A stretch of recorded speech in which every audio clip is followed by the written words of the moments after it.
Welcome back to The Comfy Chairs, a podcast from 123 Limited. This is your host, Kate. Lifelong learning is a constant theme of this podcast, explicitly and implicitly. It's the basis of my business as a leadership and learning consultant, and learning is a personal priority for me in all aspects of my life. When you know my parents and their careers, it's really no surprise. My father, who retired as the Associate Dean of the Air Force Institute of Technology School of Systems and Logistics, will join me in June, near Father's Day. But first, my mother has agreed to join me today, in the week before Mother's Day. My mom is, first and foremost, awesome. She led a church education program serving children, youth, and adults for nearly 30 years. Is that right? 22 years. I've heard her described as kind and classy more times by more people than I can count. My husband jokes that her thank you note for a gift or dinner or other kind gesture will arrive in your mailbox before she makes it home. I have inherited her love of pens, stationery, and books. And her ongoing commitment to learning and self-discovery sets a pattern for me and for the hundreds of people she has taught, mentored, and loved in her life. I really can't think of anyone else I'd rather have here in the Comfy Chairs to talk about lifelong learning. So welcome to the Comfy Chairs, Mom. I'd like to take a moment so you can introduce yourself. I know that you have other guests introduce themselves, so I've been thinking about this. And it's difficult to introduce yourself. I know.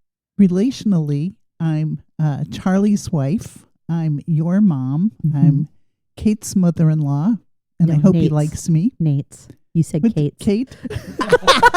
Who the heck is that? Can you fix that? No, I think I'll leave that one in.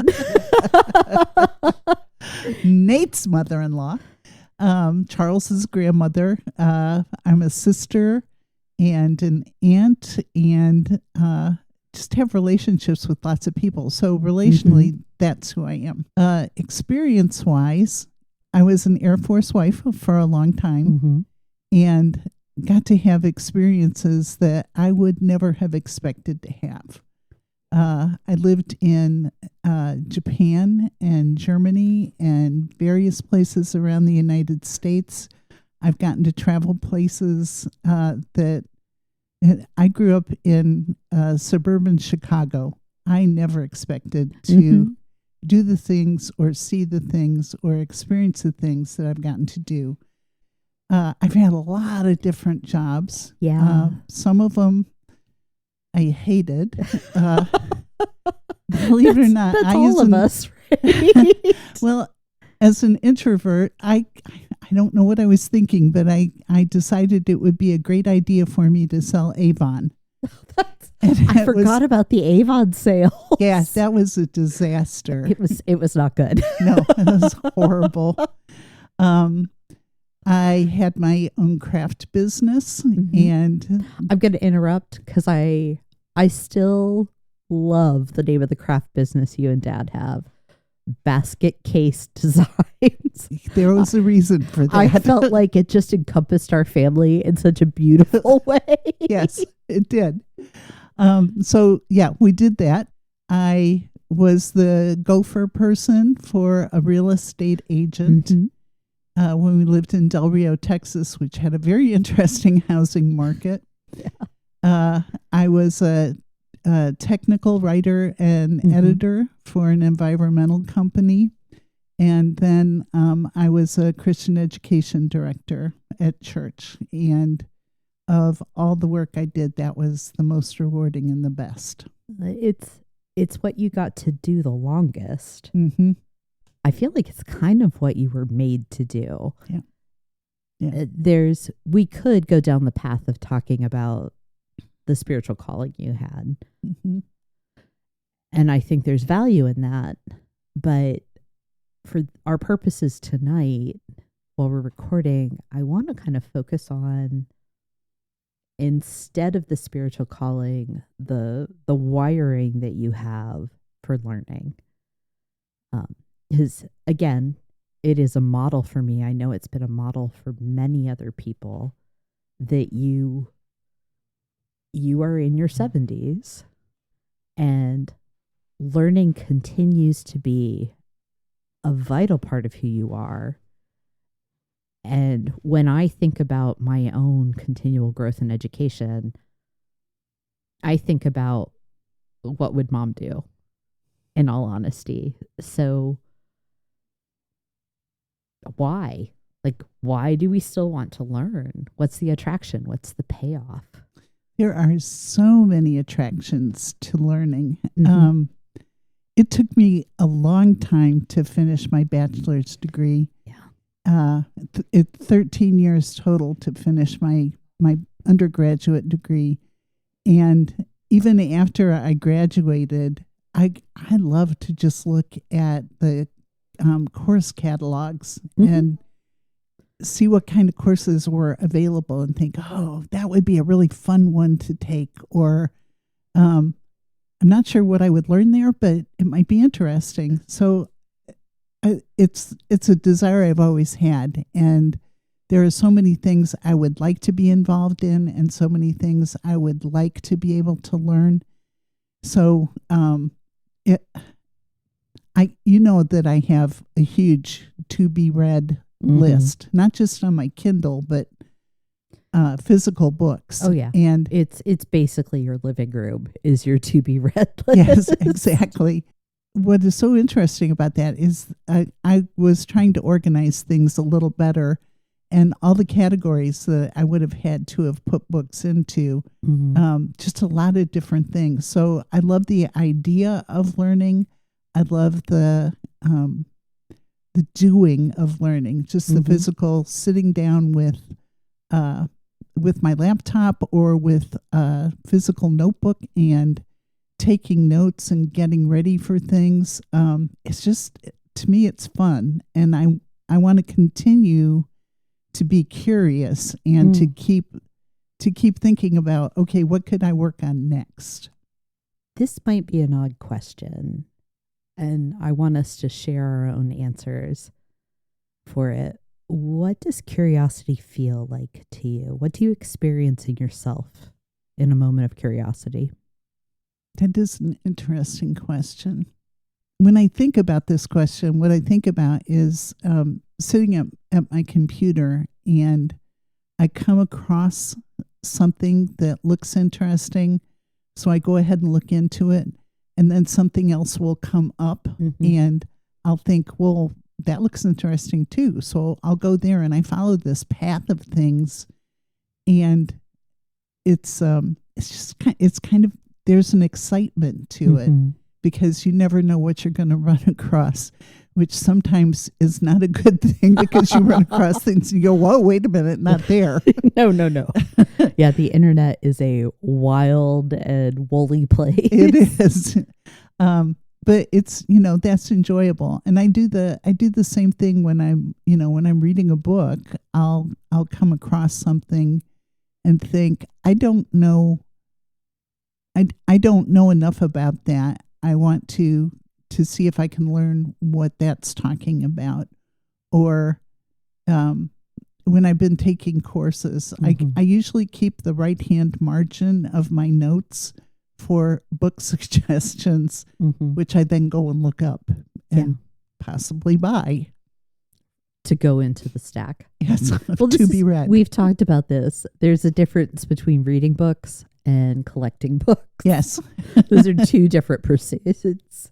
Yes, that's true. When I think about what do I feel when I experience a moment of curiosity, it's effervescence that can lead to exploration. But it is this like bubbly, exciting feeling inside me that hits my brain. I'm like, I have to go and learn. Well, and you talked just now about what we talked about is learning in terms of learning classroom style or learning from a book. but curiosity comes too when you're talking to people. Right. And it's like, how interesting. I had lunch a couple of weeks ago with a woman who has traveled all over the world. She was just a suburban mom, and now she's, she had lists of the countries she'd been to, and I was like, I had no clue. That is so cool. Well, you just described yourself as that, Mom. Like, you grew up in the suburbs of Chicago, a little Catholic schoolgirl exposed to very little else than your neighborhood and your family. Yeah. And you went to college, you met your husband, you got married, and you moved to Japan in the early 70s. Like, that is that. And this is one of the things I think is so important for people that want to learn. And it's going to, I don't think I'm being too heavy-handed. It's going to lead into the next prepared question I have. The importance of letting ourselves experience new things. Yeah. So my mom and I got to attend a conference together. Was it just last week? Mm-hmm. Last week in real time, not podcast time. But one night over dinner, we got to talking about fixed versus growth mindsets. This idea that sometimes we're in this place of nothing changes, there is scarcity, I have to stay the same. And then other times where we choose, we are able to be expansive, curious, and to grow. So I'm really curious what your thoughts are about those two models, knowing that you are someone who has a habit for growth. And then do you think we're made to be one way or the other? I don't know that we're made to be one way or the other. I think perhaps our experiences are how we grew up, what our families how our families taught us, how our families prepared us for adulthood. It has an impact on that. And I think, some people grow up with I can't do anything more, or I can't grow past this because this is how my family is. It's what my heritage is. And I think, for some people, there are expectations that they're going to try new things. They're going to do new things. So I don't know that we're like programmed for one or the other. And do I think that people can change from one to the other? Yeah, definitely. I think so. Both ways, right? Mm-hmm. I told you when we were before we had dinner tonight, before this recording, that a theme that I feel like I keep running up against that seems really important in the conversations I'm having in my own work is how motivated by fear people are. I've talked about it a lot on the podcast that we have this amygdala response that we are evolved into the modern world, but our brains are still kind of caught in this place where a saber-toothed tiger is coming to kill us. And so I think that plays a significant role in whether we are fixed or growth oriented. And I think for the purposes of our conversation this evening, I'd like to ask, how do we build a sense of security in our lives so that we can be curious and open and learning? Do you think? I have opinions. I'll share them too. But let's start with you, please, Mom. If I had a quick answer for that, right? that would be an amazing thing. And I say that because I recognized as we talk how often I'm reacting out of a sense of fear, out of a sense of I need to protect myself in this situation. And I'm hoping that that's something as I'm working on it that I get better at. But, one of the things we talked about while we were at the conference was you and I are both introverts. Mm-hmm. And it's difficult for me to talk to strangers. So I have a hard. really hard time with that. And so I want to learn to be better about that because I want to connect with other people. But in order to do that, I have to push myself Mm-hmm. and I have to just say hello to somebody I've never spoken to before Mm-hmm. and try and start a conversation and try and find common ground and ask good questions and keep delving into things. And that is hard work for me. So, and it's based in fear. It's based in, I'm afraid that I'm going to say something stupid. I'm afraid that this person is not going to like me. I'm trying to protect myself. And at the same time now I'm fighting this battle of, okay, let the barriers down and let come what may. So 2 things. First, what a comfort to hear, not just from my own mother, but from somebody in their retirement. Not to stress your age, but somebody in their 70s who is still grappling with common social fears. It actually makes me feel like it's okay that at this stage of my life, I'm sometimes too shy to go talk to people I don't know. And we're both introverts, so that's our common point of reference. But I think about all of those day-to-day anxieties that humans face. To hear from somebody that is experienced and knowledgeable and respected, not just by her daughter, but by lots of people, that, hey, I still struggle with this. Again, it's a comfort. It's also really interesting to note that so many of the things you talked about as being effortful for you are indicators of learning. To ask questions, to be curious, to be ready to be humbled, to be mistaken, to be thought less of. Because if we want to learn, it's acknowledging the fact that we don't know things, which is inescapable, right? None of us knows everything. We pretend like we do, but we really don't. So if we're going to learn, the very first thing before we can even get to curiosity and openness and questions and gaining knowledge, it's humility. It's a willingness to say, I don't know. Yeah. This makes me laugh because as a Christian education director, one of the things I thought was important was that as someone came into the church who was new to the church, I made myself connect with them. Mm-hmm. I would go and introduce myself and, explain who I was and try to find out who they were and what brought them to the church.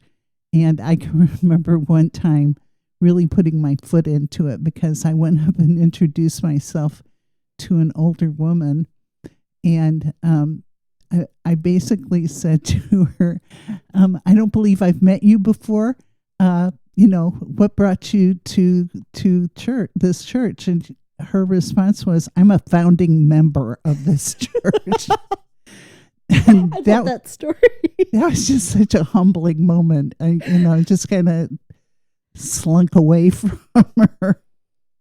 Yeah, that's going to happen, Yeah. right? Like, we all have a story like that.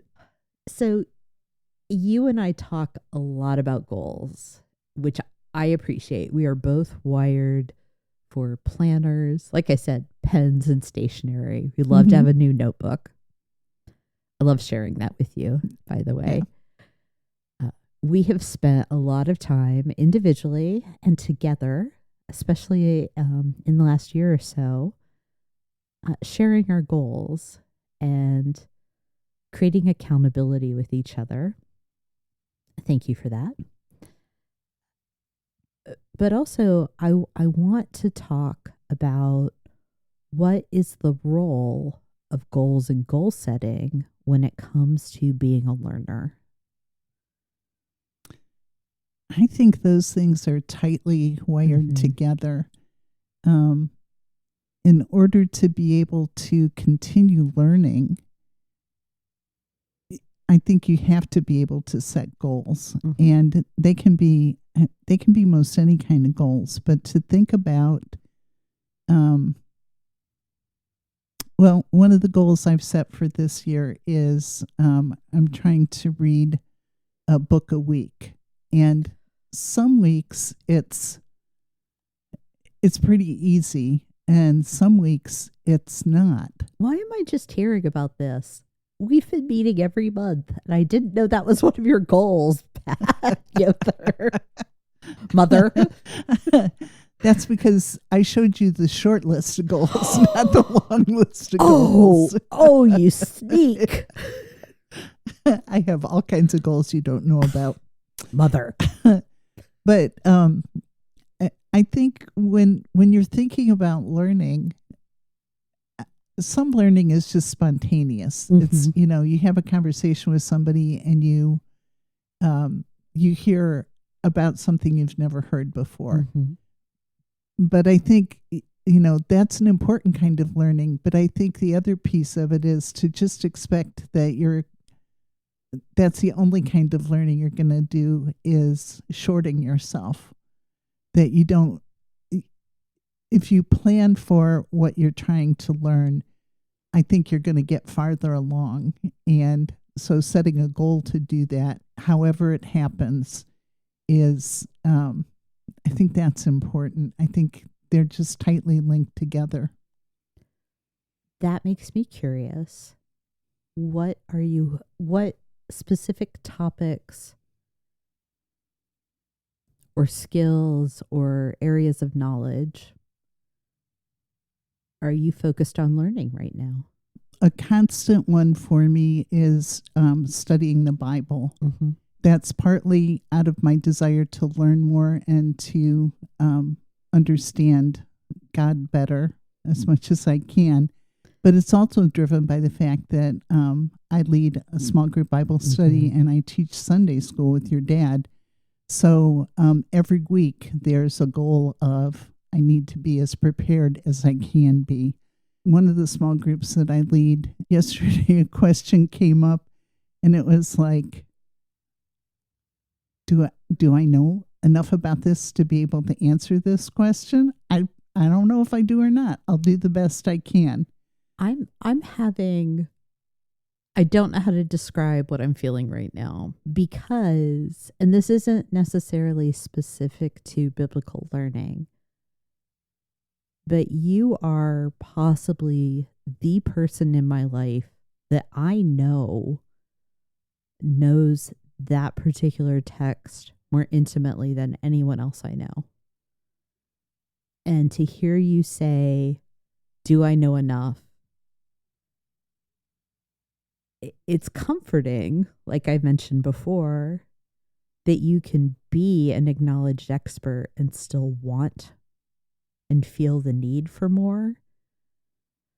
It's also inspiring to know like you can spend all this time studying and learning a subject or a text and still hunger for more of it. For me, this is particularly true of studying the Bible because, and I know this isn't the direction that we're wanting to go with this, but the fact is, reading the Bible has changed how I think about things and how I approach things, how I approach people, but it's also always fresh and always new. So one of the goals I've set every year is to read through the Bible in a year. And I will come to a text that I know I've read at least a dozen times before and think, where'd that come from? I'm sure that wasn't here last year. So, but to me, that's part of the lifelong learning thing. Is it's not that I want to be an expert in Bible study. The end goal there isn't just expertise. The end goal is relationship, and that's relationship with God, but also relationship with other people. Yeah. And so I want to do the best I can so that I'm presenting faithfully what the Word says, and that's important to me. Yeah, and I want to take a moment. Yes, this is not a faith-based podcast, Right. The focus is on learning and leadership, but I don't think you can talk about those two things without talking about sacred moments, spirituality, however the individual defines it. Right. We come from a Christian faith practice that defines a lot of what I talk about. It just does. But it doesn't exclude other faiths or even agnostic or atheist thought or humanist thought. The overarching thing that is the same about people is that we have a desire for something greater, something deeper in our lives. For us, that is expressed through a desire for a relationship with a living Savior. That's the language we use. For other faiths, it looks different. It's important in this context, if I scope us to learning, it's that desire for more that I think drives most people. Yep. One of my very favorite quotes comes from a mathematician. And if you know me, you know math is not my jam. But Blaise Pascal talks about in the heart of every man is a God-shaped vacuum. Pascal was a Christian. He used the term God. I think what he was pointing to is that in the heart of every person is the desire for something significant. Yes. For some people, that will be faith. For some people, that will be family. For some people, that's going to be work. And I don't judge. What I acknowledge is we all share this desire for what we could loosely term growth. And that's kind of my concern in this moment. That, yeah, I have a set of beliefs, a set of worldviews, but it doesn't close me off to exploring and respecting the way other people view the world. And I learned that from watching you.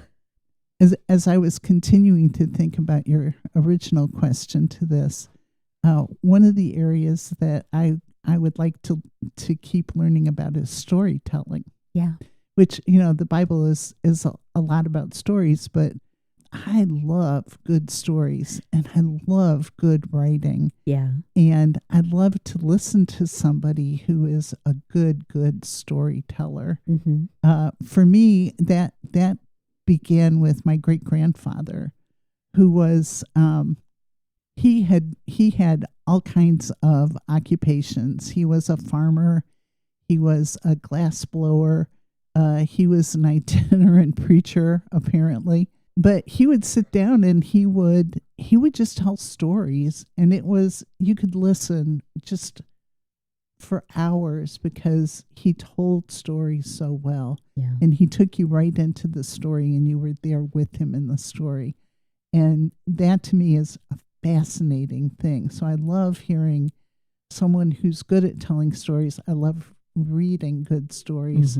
I like reading mystery novels, as you well know. Yes. Yeah. So storytelling is another thing I want to learn. I want to be a good storyteller. You are. And yet you want to continue to learn it. Yes. Yeah. I'm loving our conversation.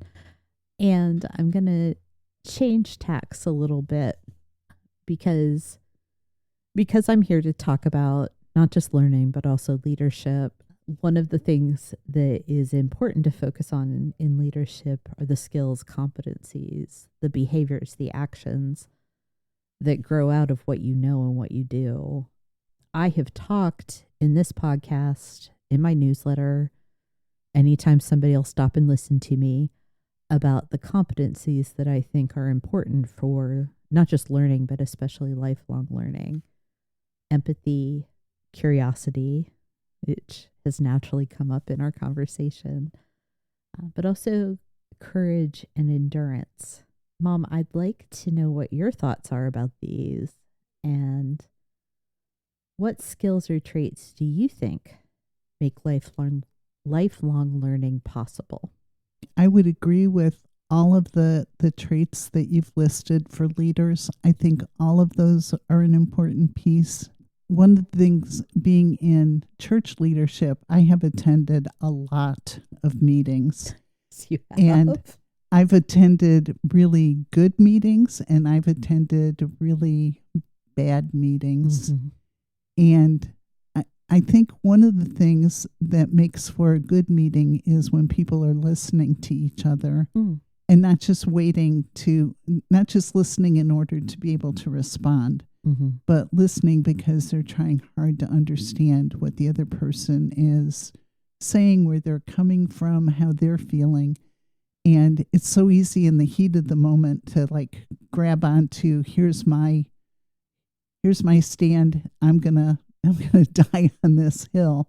That makes for a really bad meeting. It makes for a very bad meeting. May I ask, what is the difference between, if any, between that flavor of listening and curiosity?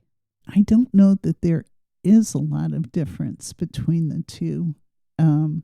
I think if we pulled on our curiosity and said, okay, I'm going to use this particular skill in this conversation, that would help us to stop and say, I'm not going to just stand for my side of this. I'm going to ask, how is it you got to that conclusion? Or what would make a difference to you in this situation? Instead of saying, I believe this way and I'm not going to listen. Yeah. So many skills, traits, they can have two sides to them. Even learning, even things like fear and love. Curiosity, I think, can be this kind of rabid pursuit of something. I imagine digging. Or it can be open waiting, kind of the flower responding to the sun. What the type of listening you've described calls for is opening to the sunlight.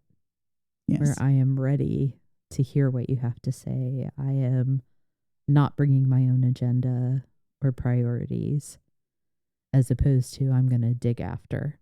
There are times where dig after is called for. Yes, absolutely. And I think that's one of the things in leading and learning that's so important is the discernment between, do I need the A side or the B side of this aspect of myself, the role or the circumstance. I think you could just spend a lifetime in pursuit of understanding the two sides of human interaction and the appropriate application of each. I would totally agree with that. And I base that on, I've been married to your dad for 54 years. And, we still crosswise of each other and we still have to talk things through. But it's important that we keep trying and not just say, I'm not gonna put any effort into this anymore. That's sad. Because we're recording this for Mother's Day, because we're mother and daughter, even though it's not the usual subject of this particular podcast, I think it's appropriate to talk a little bit about how, as adults, we can have these new discoveries of our parents as people. Mm-hmm. Not everyone gets that. Yeah. I know. I recognize that I have the privilege of parents that not only love me but treat me as a person in and of my own right. That our familial dynamic is a very special thing. Mm-hmm. I think so. I'm so glad you do too. But there is this point in adulthood where you have an opportunity to start thinking differently about the people that raised you. Mm-hmm. And the lessons that you can uncover from that, at the very least, they become learning that can kind of fuel whatever happens next in your life. I don't have a question necessarily about that, but I would love to hear your thoughts on it, Mom. You're right. There does come a point where you are old enough and mature enough to be able to stand back and separate yourself from your childhood and think about what can I learn from how I was brought up. You know, some of it is dealing with hurts that were inflicted, probably unintentionally. We are all broken people, and we're all broken people who were raised by broken people, who were raised by broken people. And so every person, every family has got its own culture of hurt. Yeah. And so that's hard to deal with. But to be able to even step back from that and say, yes, that wasn't the best way, and I wish that hadn't happened. But what can I learn? What is valuable from my family of origin? What can I take away because that happened? And learn from it, so that we're not just saying, it was all awful, it was all horrible. I've had friends who were raised in really, really difficult circumstances. And I was blessed to come from, our family was just like every other family, is broken. It had its spots that were like not healthy. But for the most part, it was a good family. Yeah. And I had friends who have had really families that I would describe as not so good. And yet, the people I've known who have probably been the most positive are the ones who recognized, okay, not that. I don't want to do that. But this part of it was good, and I'm going to hang on to this part that was good. Or I'm going to learn from what was not good and do things differently than what I experienced. So I think those things are helpful to think about when we think about, the family we grew up in. At the risk of straining the connection in the conversation, one of the things I hear you talking about there is that we can look at bad examples. We don't just have to look for good. We can also experience bad, and it can point us to better. It's easy to say we can learn from trying times. If you don't experience somebody's particular not good, it can be very easy to be like, oh, well, you survived, you're fine, move on. Or, it just, because we're, people are like that. But the example that people that have come through something harder than I have, than you, generic you have, is when they can look the difficulty in its face and find a lesson either a way to be or a way to not be and make something new with it. Mm-hmm. I'm very grateful that there's been very little in my life that has required that of me.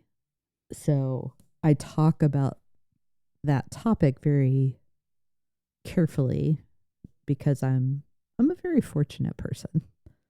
I have a lot of privilege in my life and I get to pursue interests and Mm-hmm. curious moments. I get to experience and pursue effervescence. I am thinking though of that kind of last topic that I said if we have time I want to talk about is the impact of learning, pursuing learning on mental health and mental well-being. I'm not shy. I've talked about it before on the podcast. I talk about it with people in my life. You know this, you're my mom. I have depression, I have anxiety, and they're well managed.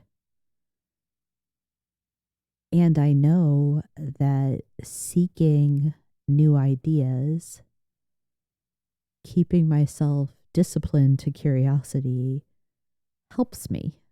This is another case where it's a topic I want us to talk about, but I don't necessarily have a question for you. So what are your thoughts about how lifelong learning, pursuing lifelong learning, being dedicated to it, how it can serve us when we're thinking about better health, better well-being, particularly in our heads and hearts? This is a difficult one for me because obviously I know some of your struggles. Yeah. But I can't speak from experience on this from my own point of view. So I don't want to say something and come across as a Pollyanna kind of person. Everything's going to be wonderful and it'll all be fine. Yeah. Because I know for some people that's not going to be the case. Yes. Thank you. And you are someone who parents and also loves. You've parent one person who has depression, who has this chronic thing in her life. And I know you also like and love people that have this. So you are affected by it. I was just thinking today about before I was officially diagnosed, when I was in my last apartment, when I had stopped doing my dishes, and you came over and you cleaned my kitchen for me, which is a product of having been sick in a way I didn't know how to describe. Mm-hmm. And I was so closed at that point that my mental health was such that I couldn't see another way. I couldn't think about being different, which is one way to talk about learning. And I know that's not going to be comfortable for everyone, but I see that as being this closed, hurt, scared, afraid of scarcity self for me. What I was going through at that point before I was in treatment. And what you did for me that day, it made space for me to be different because this problem I had was taken away. And this may be facile, but I think when we have a certain amount of, the only word I can think of is ease in our lives. If we have a certain amount of ease, whether it comes from effervescence or other people or circumstances, it's what makes learning possible. And part of being a lifelong learner is finding the path or the crack that opens up into the ease of learning. So all of that to say, you may not have the direct experience, but I know personally that you have come alongside in those moments and have, one, aided me, but two, I also have great confidence that you have brought aid and comfort to other people in similar moments. And you're human, so you have had moments where you've hurt and you've grieved and you sorrowed. Yeah. Which is a type of mental hurt. Yeah. Mental dis-ease. Yeah. So does the pursuit of growing yourself have a role to play when you're able in people being more whole? I think is what I'm actually trying to get to with this whole long monologue. I think there are a couple of things I'm thinking. One is, yes, I believe relationship is important, and so to just sometimes just to sit with someone and listen to them, and you don't have to have answers. In fact, it's better if you don't have answers. But if you listen and you're just with them. There's a biblical scholar named Gordon Fee, and the quote I love from him is, "Presence is a delicious word." That you be present with somebody it's almost as good as having your favorite dessert. So yes, I think relationship is important. I think the other thing that's important is, and it's relationship on a bigger scale, is community. That we recognize we are not intended to do life on our own. That the intention for us as human beings is to be in community with one another. And so I may not have the skills, and I may not even have the availability, but someone in that community network might be able to be there and to do a much better job than I could ever do. So I so appreciate that we have different people with different skills and different gifts, and they come together and they provide that network that we frankly we all need it. I think about the people I've known over the years and the different difficulties and griefs that they've borne, and it was so much better if they had not just one somebody, but a group of somebody to come alongside them and wrap them up and take care of things that they couldn't even think about themselves. You were talking about washing dishes. That to me was no task at all. And I know for you it was a big deal, but for me it was no task at all. But I think one of the important things about doing it was doing it with, I didn't feel like I needed to shame you.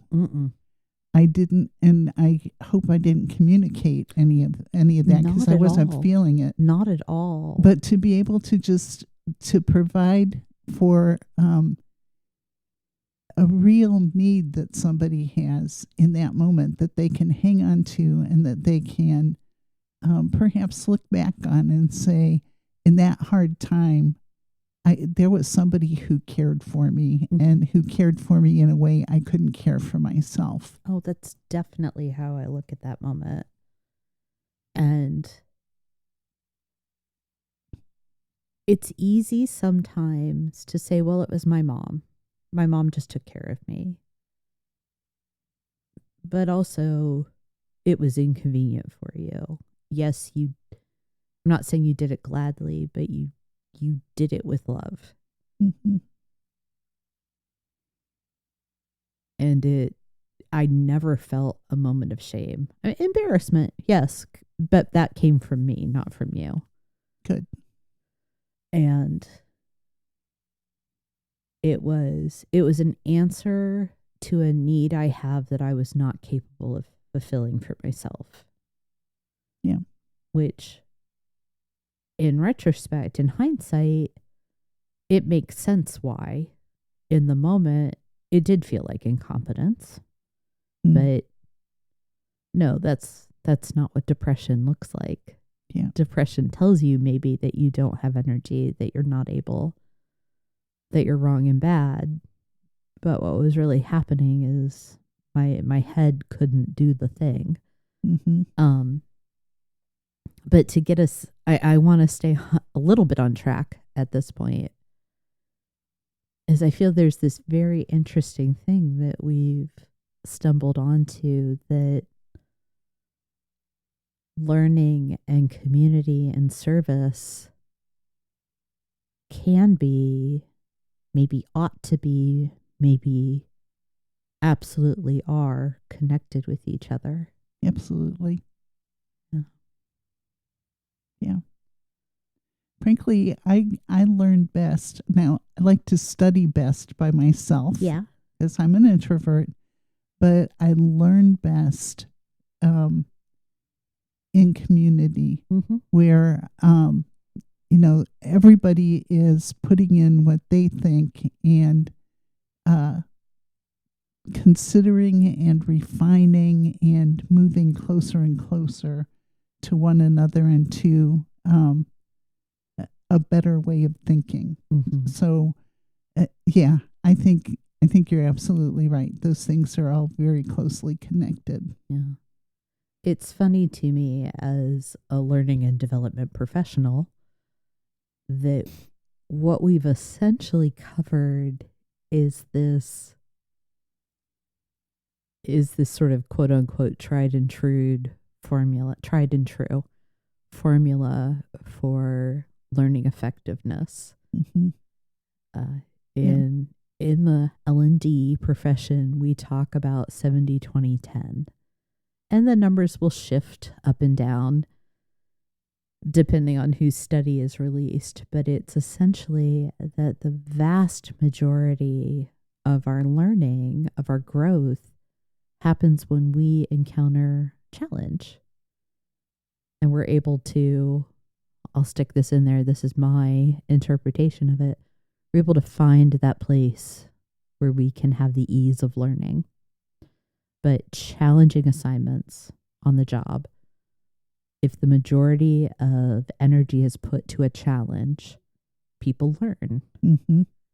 The next part, it's a big chunk, but not as big, is other people, that we learn with and from others. Mentorship, teachers, peers, being around people that know us, that know the stuff, and can share their own knowledge.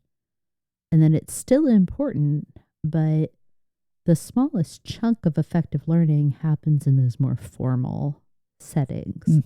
The classroom, online courses, books, all beneficial, but that shouldn't be the bulk of any professional development program. It should be, I'd like to think of it as the salt that flavors. Yeah. You sprinkle it on, then you make people available to learners, and then you create opportunities that will stretch them. And if we want to drive our own learning, yeah, read the book, take the course, but get around people and go out and try the stuff. And it will not only make your learning deep, but for myself, I speak only for me in this case, it also makes me feel better and whole as someone with depression and anxiety, which is not the only part of who I am, but it obviously plays into things like my ability to learn. Yes. Yeah. What else, Mom? As we've been talking, one of the memories that has come to mind for me is, I said that it took 13 years for me to get my undergraduate degree, which meant for 13 years, wherever we lived, I was taking classes to keep moving toward being able to get that diploma. But one of my very favorite classes I took while we were living in South Dakota, and it was a kiddie lit course. It was children's literature. It was a wonderful class, and the woman who taught it brought in just tons of books. And I have a fairly good children's library because I so enjoyed that class. But one of the things that she strongly encouraged was that you read to your children. And because of that class and because of this professor, I began reading to you, not just every night, although it was every night. And your dad was gone from the base a lot, so it was you and me oftentimes. I remember with such gratitude and delight the times that I spent reading with you. And that to me was, I was not just learning from those books and from that experience, but I was learning from you. And, how you reacted to books and how you would delight in some books and some you really didn't care about. But that was a way that I was learning. And I think there are so many creative ways that we can learn. And that to me is part of the excitement of learning, is not only what else can I learn, but how else can I learn? I had two memories pop up while you were talking about reading to me as a child. One is it became an incentive as well. If I was recalcitrant at any point before bedtime, which was my want, because I was sassy. I was so obedient, but I always had something to say about it. My poor parents. The ultimate punishment was that I wouldn't get read to. I remember that when we were at great grandma and grandpa's one time. I remember lying in the guest room bereft because I had been so bad I wasn't getting a bedtime story. Yeah. But also, I remember coming home from the first day of first grade incensed because you had promised me they were going to teach us how to read when I got to first grade. And they didn't. They didn't teach me on day one. I'm pretty sure you have never forgiven me for not teaching you before you got to first grade. I never blamed you, but I questioned why you didn't do it. Because you were fully capable. It just didn't occur to very young Pat that you could do it. Exactly. Yeah. Think about all the reading I missed out on in those 2 years. I'm so sorry. It's okay. I forgive you. Yeah. Mom, thank you. Thank you for asking me. Yeah. But thank you not just for the last hour or so, 1 hour and 9 minutes of conversation, but thank you for reading to me as a child, for caring for me as a young adult, for being a mentor for me as an adult, and being throughout my life a model of how to be someone who lives in the moment and yearns to learn more. Thank you. I don't say this to all my guests, but I love you. I'm really glad you were here. I love you too. Happy early Mother's Day. Thank you. Thank you for joining me in the comfy chairs. If you're enjoying this podcast, don't forget to subscribe and share it with others who are passionate about leading and learning. And don't forget, if you have a question for our new Comfy HQ series, I'd love to hear it. Check out the link in the show notes to submit your question and be part of the conversation. Until next time.